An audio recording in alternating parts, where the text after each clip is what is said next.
All right, let's get into this one. It's a story that kicks off with something super normal, a broken down bus, but it ends up somewhere else entirely.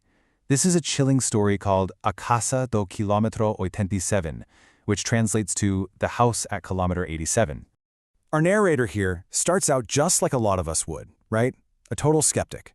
The kind of person who hears a weird noise and immediately thinks, oh, it's just the pipes. And that's really important, because what's about to happen is going to completely flip his rational world upside down.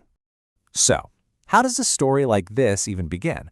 Well, the creepiest ones never start with a scary warning, do they? They start with something totally boring, totally ordinary, and that's what makes it all so much worse. So picture this. You're on a night bus, going from Marília to São Paulo over in Brazil. Should be a straightforward 6-hour ride. But then you hear it. The engine sputters, whines, and just dies. The driver's got bad news. They are stranded. And a replacement bus, at least 2 hours away. This is where they're stuck, Kilometer 87. And that's not just a number on a highway marker. It's basically a symbol for the middle of nowhere. There are no streetlights, no 24-hour gas station, nothing. Just the dark road, the woods, and this one little dirt path that disappears into the pitch black. And to make it all just a little bit worse, it's 1 o'clock in the morning. We're talking the dead of night. This is the point where a simple inconvenience starts to feel like a real, genuine problem. You're vulnerable out here. And then, of course, he does what we all would do. He checks his phone. And what does he find? 0 signal. And the battery? Yeah, it's hanging on by a thread at 12%. That little phone is his connection to the normal world, and it's about to die. He's officially cut off. But the bus driver offers this tiny sliver of hope. He says there's a rural inn just a little ways down that dirt road. So our narrator and a couple of other passengers decide, okay, let's go for it. But the darkness is just too much for the other two. They chicken out and head back to the bus, leaving him with a choice. And he decides to keep going, all by himself. And this is it. This is the moment everything changes. Walking down this dirt road isn't just about finding a warm bed for the night anymore. It's like he's taking a step into a whole other reality. As he's walking, the world around him just gets weird. It's not just quiet, it's unnaturally silent. You know that kind of quiet that's so deep it feels heavy? No crickets, no wind, nothing. And then he gets that feeling. That prickly sensation on the back of your neck that you're being watched. After what feels like an eternity, he sees it. A single light bulb glowing in the distance. A house. He thinks he's finally found the inn, but the welcome he's about to get is, well, it's not exactly warm and fuzzy. So an old woman opens the door, and before he can even start explaining what he's doing on her porch at this hour, she says this. I mean, how?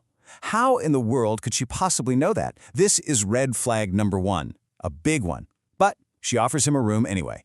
He asks her, hey, is anyone else staying here? And she says flat out, nope, no one else. But as he's walking up the creaky stairs, he hears it. Clear as day, the sound of a door clicking shut somewhere on the second floor. Right away, what she's telling him and what he's hearing are two completely different things. He gets to his room. It's a simple little space, a bed, a wardrobe, a mirror on the wall. And it's here in this quiet little room that things go from just being a little weird to being absolutely terrifying. And it's not just one thing. It's this methodical, escalating series of events. First, he hears these slow, dragging footsteps coming down the hall, and they stop right outside his door. He yanks it open, nobody. He puts his phone on the bed, turns away for a second, and when he looks back, it's sitting on the desk across the room. No way. That crooked mirror he noticed when he came in, it's now hanging perfectly straight. And then the knocks. 3 slow, deliberate knocks from the outside of his second-story window. And this is where it crosses the line from spooky to real.